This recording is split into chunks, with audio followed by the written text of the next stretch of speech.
right, people, sisters, Karama, we have returned Yes.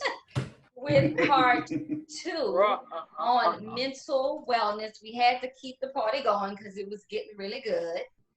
So we're going to let you talk, of course, Karama, but I want to ask you first, and then you can kind of answer that and then go into your story. As a Black man Yes. in America, Yep.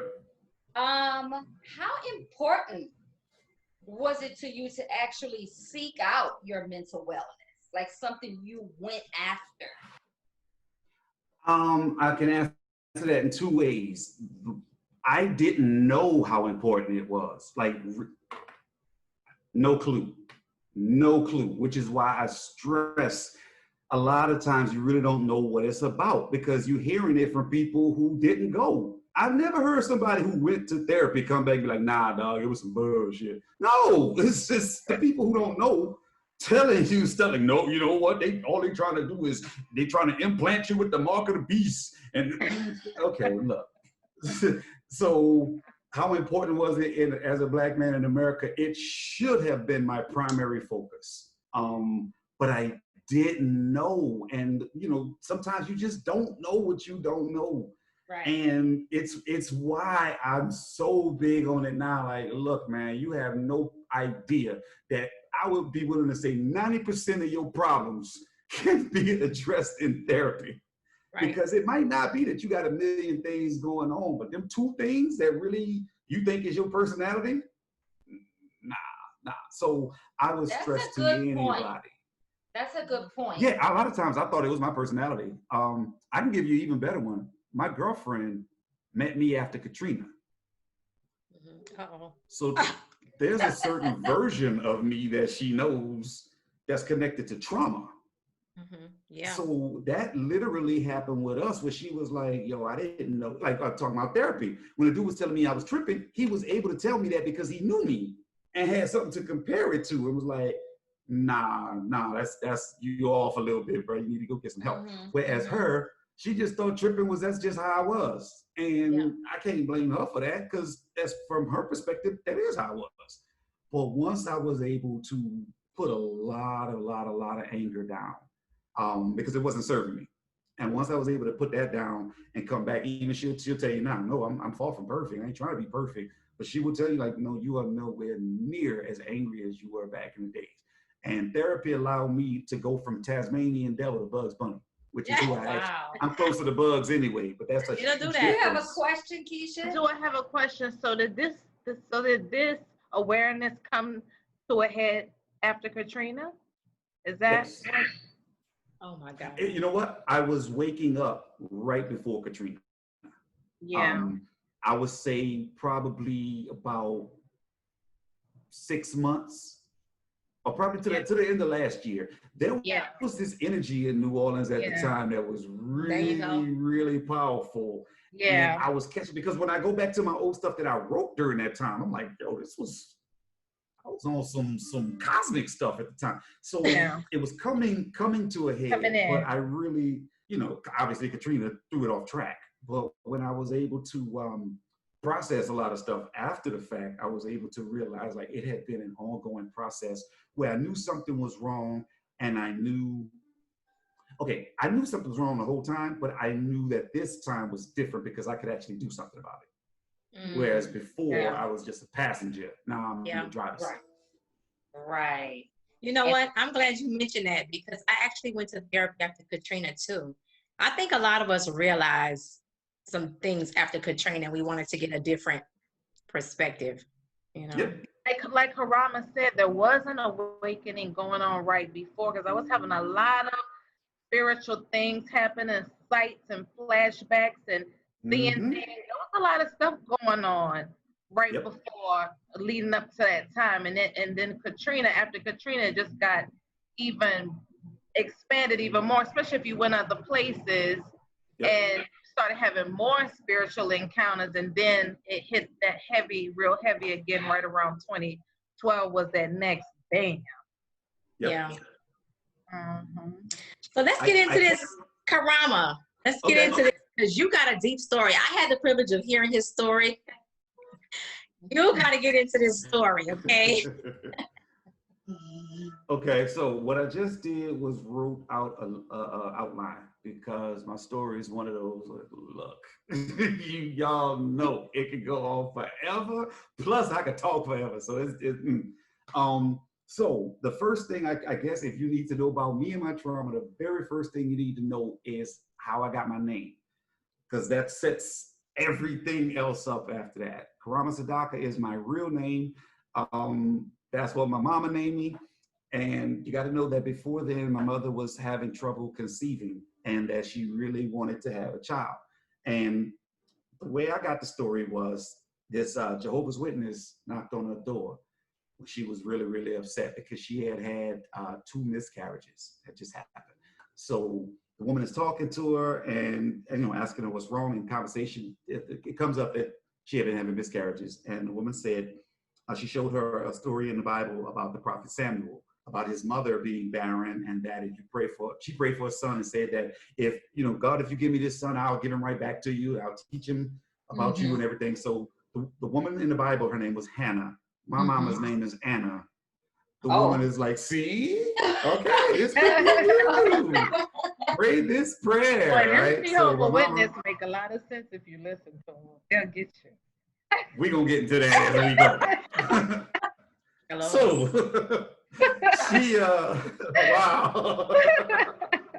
One of my best friends was Jehovah Witness. I got a best friend that's Just tell your story, Karama. Just So she prays that prayer. She obviously does a cute couple more things to get pregnant and has me. So in the delivery room, or not a delivery room, but the recovery, you stay there and then you get up and go home.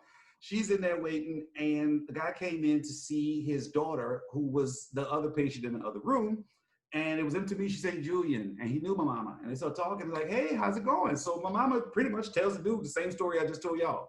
And he's just like, wow, that's amazing. So what you gonna name him? And she's like, we're gonna name him Rob after his daddy. And the dude's like, nah. You hold on, let me make sure I got this right. You couldn't have no kids. This woman meets you, shows you this stuff in the book. You pray this prayer. You have this baby? Yeah. So this baby's a gift from God? Yeah. Nah, look, let me find this book for you. He goes downstairs, gets the book, and it's African names. Pops it open and is going through all the names and is like, what's her name? Karamu. What's that mean? Gift from God. Okay, so is that a name you can go back and forth? Well, the masculine version is Karama. All right, cool. Well, I'm gonna name you Karama. All right, so what's the other part? Because you said you was gonna give him back. So what do you call it when you're going back to God? Sadaka. You know what Sadaka translates to? A repass. So doesn't necessarily mean the funeral part of it, but it's the definite homegoing aspect. Like we got you and we giving you back. So my whole name, Karama Sadaka, is the full circle of life. The gift from God and then the return to the source at the end. Now that I didn't know. I didn't know that part. Yeah, I'm sorry. Sometimes like I said, when I tell the whole story, you get the extras. Wow, that's awesome. Yeah, so growing up, of course, I'm hearing, okay, so what's your name? Bobby. What's your name? John. What's your name? Tyrone. What's your name? Karama Sadaka. So every time I would say my name, people was like, hold on, what? And it would start some kind of conversation. So I'm used my entire life. Once I say my name, I become the center of attention in that conversation. Now, that ain't my fault. But I've yet to meet somebody when I say Karama Sadaka and they say, oh, yeah, like the movie star. Or like the other, no, I'm the only Karama Sadaka they know. So that's been my situation my whole life. So when I was a kid, I need y'all to know this about me. Can you see me? Yeah. Okay. So the same, y'all can verify that I've looked like this my whole life. My forehead has always been right here. I'm not losing my hair. It's always been here. So when I was a kid, this is the forehead I had with a foreign name. And people would just be like, what the hell? Like, where are you from? Like, you look like you have the face of a kid, but the hairline and the vocabulary of an old man. And it was this weirdness. So that's who I was as a kid. Just weird. There was no religious connotation to it except for my name. But I had curly hair, I had a big forehead, and I was smart. Other than that, I was one of the kids. So we continued to go on, and I was a little baby, and I still remember this. I remember my mother's parents, and life was going fine, and then all of a sudden, my mother started studying with the Jehovah's Witnesses, because it's like, okay, I kind of get that one. If you talk to them and they told you the secret to having a baby, and you wasn't having no baby after that, I'd go back to them too. So she did. And they started teaching about our Bible. And then she switched and got their Bible, and everything was going fine. And then all of a sudden, my epileptic grandmother had a seizure during the winter at home by herself and fell on the heater. Grandma seizure, catches fire in the house, not 30-degree burns over 95% of her body. Wow. The Jehovah's Witnesses wrapped around my mother when that happened, where it was like, we got you, we your family. Yeah. So my grandmother ended up dying after a couple days in the hospital. And that is when the witnesses went from, we just some good people walking around placing magazines, knocking on doors, to, your mama could come back to life, right? Turn it into a whole different thing. So they're studying the Bible and they're showing her all of these new scriptures. And now all of a sudden, my mama is a combination of being out of her mind sad because her mama just got killed brutally, and hoping that she'll get to see her again real soon. In the meantime, my mama gets pregnant again. No magic this time, just old-fashioned way. And I assume, I wasn't there. So she gets pregnant with my baby brother, has him, and by the next year, my father gets murdered up the street from the house. So all of this happened within a year and a half of each other. Grandmother, baby boy, and my mom, and my dad. So everything you need to know about me happens in this story that I'm telling you right now. My dad was supposed to take me to the dentist because I had my first cavity. You remember your first cavity, that level of pain? You ain't never knew what that was in your life. You were a kid, you had no tattoos, you ain't had no kids. As far as you know, this is the worst pain you ever had in your life. That's what was going on. So I was supposed to go to the dentist the next day. And my mama wakes me up that morning and explains to me that my father was murdered while I was asleep. And how old were you then? 5.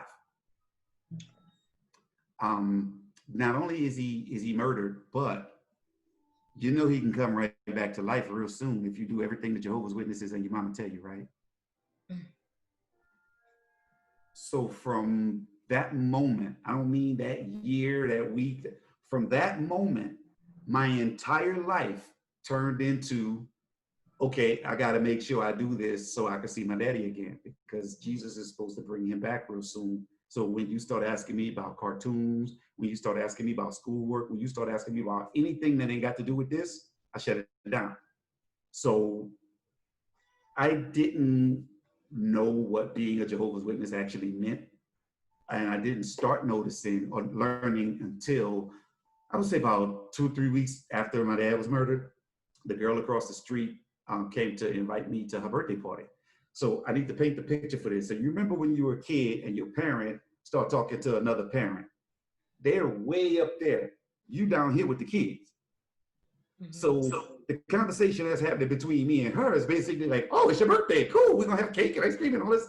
And then all of a sudden they just turn around and leave. So I'm looking at my mom, I'm like, what happened? Well, Karama, we don't celebrate birthdays. Since when? It's like, what do you mean we don't celebrate birthdays? So then she shows me a story in the Bible and explains to me that the reason we don't celebrate birthdays is because in the Bible, the people who celebrated birthdays got decapitated. They got their heads cut off. Y'all, I'm 5. And I'm really like, what? So now, at 5 years old, I think that at birthday parties, people get their head cut off. Not only do I think that, but I am saying that to people. Because remember, what the witness is supposed to be doing is going around talking to everybody. Because the reality of it, like when my mom explained it to me, she's like, okay, here's the deal. God is going to come soon, and everybody who's not a Jehovah's Witness, he's going to destroy. And I was like, what is destroy? He gonna kill them. They're gonna die. Just like that? Just like that? Yeah. They believe in killing their children. No, I know that, but I'm saying to just like that to a 5-year-old. Just kind of. Yep. Get it how you live. Now, part of it was, that's funny. Part of it was her personality. The other part of it was the witnesses. It was just like, no, you don't play around with your kids. So here we go. My mom was like, look, ain't no Santa Claus, ain't no Easter Bunny. Like any holiday you could think of, like stripped all of that away. And it was just like, here's the reality.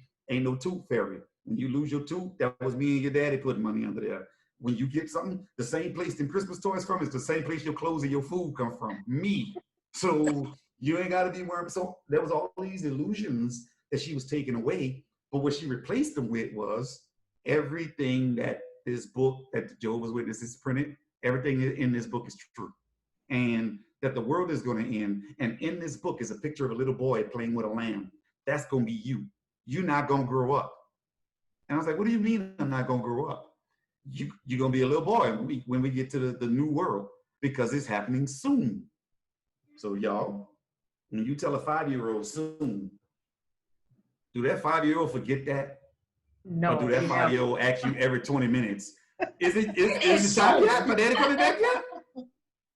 So imagine the stuff that my friends were asking for, Christmas presents and toys and clothes and radio stuff.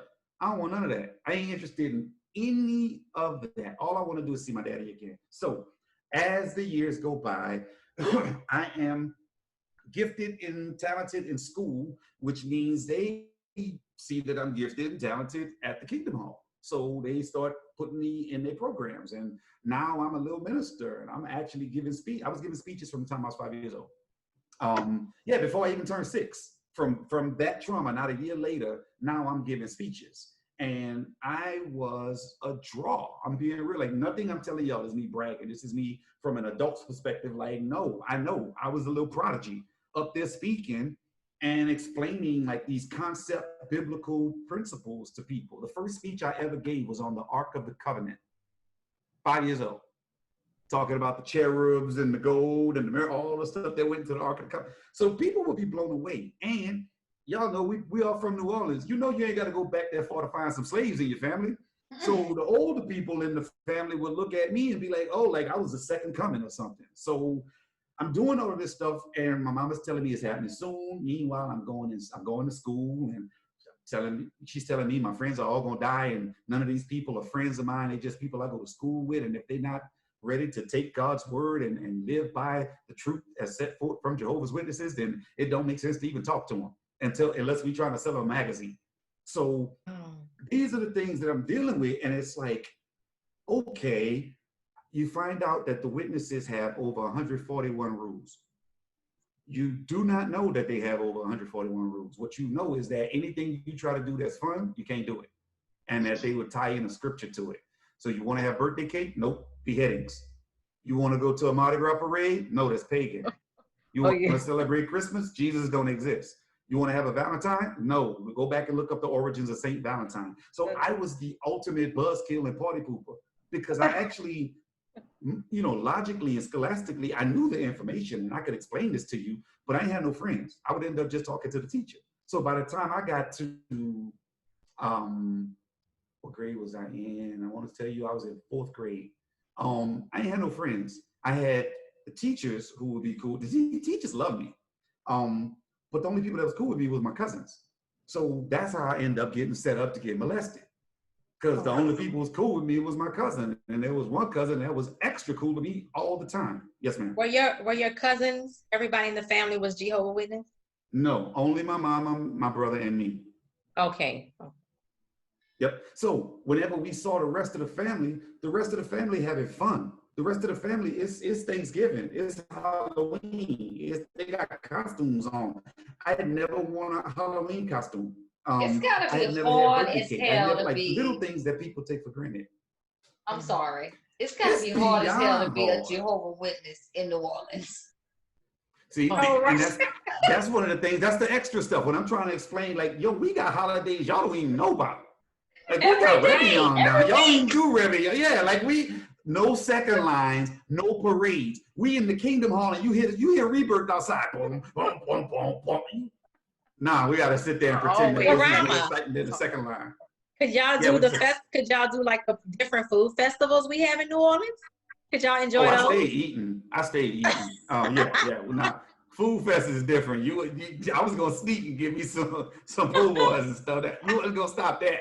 But okay, check this out. No king cake. Oh. You know, I was down there.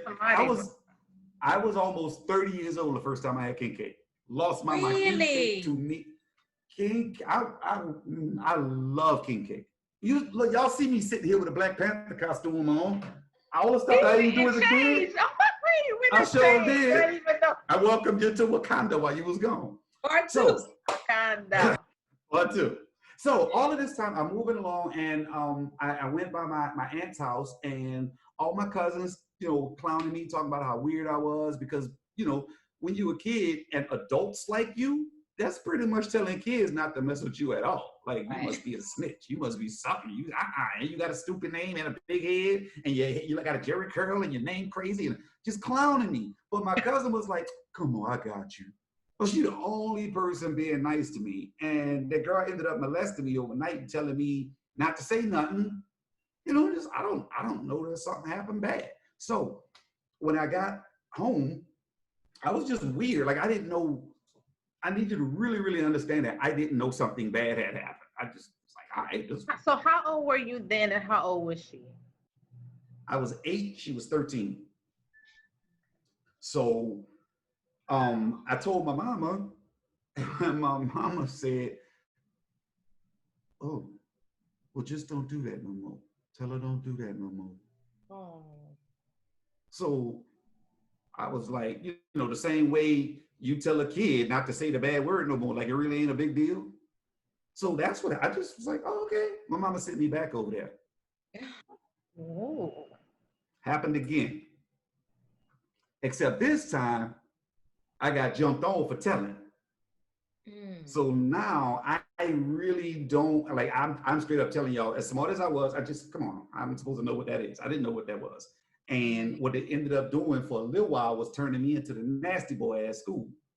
Because when there's kids talking about sex, and then there's what I'm saying. And that got the teacher's attention. Like, hold on, whoa. You wasn't saying little cute kids and we were gonna get booty. That ain't what he was saying. He describing shit that adults are paying attention to. So I had people, you gotta keep in mind, I'm still the golden child. I'm still smart. The teacher still loved me, but all of a sudden, our conversation got a lot different. So they pulling me to the side, like, hold on, man. Did your mama do you that? No, my mama ain't done me nothing. So when I finally explained what happened, they were the ones who really let me know that wasn't supposed to happen and don't do that again. But different than my mama saying don't do that again. It was more them, don't let somebody do you that, because that ain't something you did. And I didn't get in trouble, which confused me, because my cousin told me I was gonna get in trouble. Then at the Kingdom Hall, we hearing all of this stuff about sexual immorality, and this is the way you miss out Armageddon, and God is gonna kill you, and you'll never get to see your daddy again, and all of this. So these are the things I had on my mind before I was 9 years old. I had my family and my father's eternal life on my shoulders. That is insane. I heard this story before, but every time I hear it, it's like my shoulders are up to here, just listening. Relaxing, baby, relaxing. I feel myself having to. Me too. I have a question. I have heard, not to take anything away from this story, but I kind of grew up in the streets, so I'm used to hearing stories like this. Do you feel like, since you were robbed of your childhood, that as an adult, you tend to play out your childhood more, doing whatever you want, putting up exactly? What? Ask me that again. Now, it's scientifically proven that everyone has to go through each proper stage in their life. So whatever stage you miss, you have to go through it, whether you 50 when you go through it, 60. If you didn't have your childhood, you're going to have your childhood later on in life. So whatever you miss, you're going to go through that stage later on. I choose to embrace that and run full speed ahead into it. I wear capes in real life out in public. I don't give a good goddamn what nobody say about it. I'm doing me.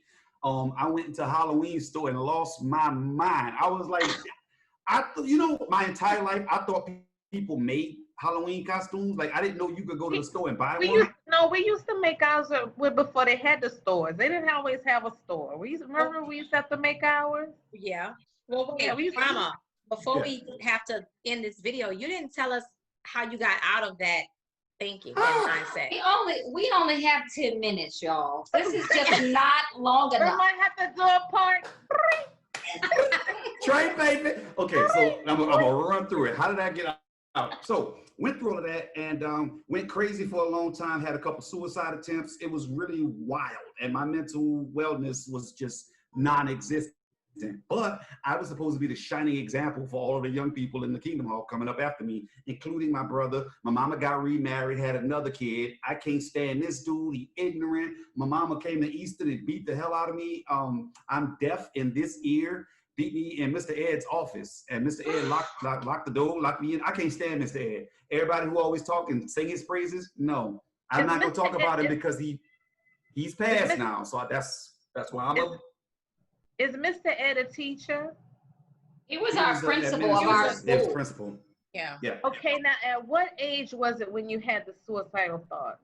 What time frame was that? Oh, thoughts was the whole time, from the time I was 5, because I didn't really get the concept of death. The way it was explained to me was he sleep and he coming back up. And I'm like, well, if he sleep, let's just leave him in the bed. What are you talking about? No, it's a different kind of sleep. We got to put him in the ground. Jesus gonna wake him up when it's time. So, there was no concept of hell for witnesses. So I don't think that my dad is suffering or anything. But when you say dead has no finality to me. Like, I don't know that you're not coming back. So dead is temporary. Dead is like they kept telling you he was coming back. Exactly. Yeah, he's coming back soon. So soon was a theme of my life. Meanwhile, I'm supposed to be a little boy when it happens, and now I'm getting a little older and all this other stuff. So I thought, well, if when you die, you're just gonna come right back. Why don't I just take these pills and go to sleep?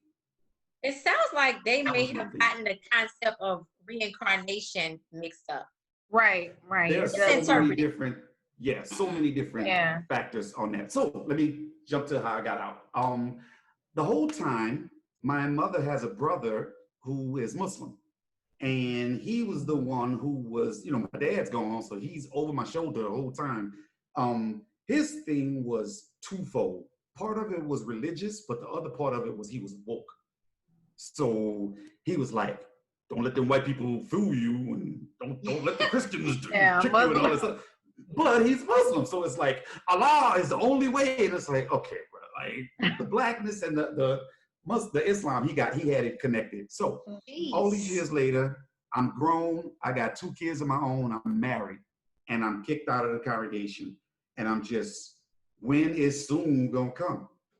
And then finally one day, my uncle started talking to me and asked me if I was willing to let my daughter die. This is the same daughter who said she never saw me smile. If I was willing to let her die rather than take a blood transfusion, as the witnesses had as in their mandate. And this might seem like a simple question, but everything you know about me now is based on this conversation. He says, would you be willing to let her die? Now, I'm telling y'all, the programming, I had been programmed for 20 years by this point. My programming should have made me say, yes, and we'll see her soon in the new world. Right. This man just asked me if I'm gonna let my daughter die. Hell no, is what came out my mouth.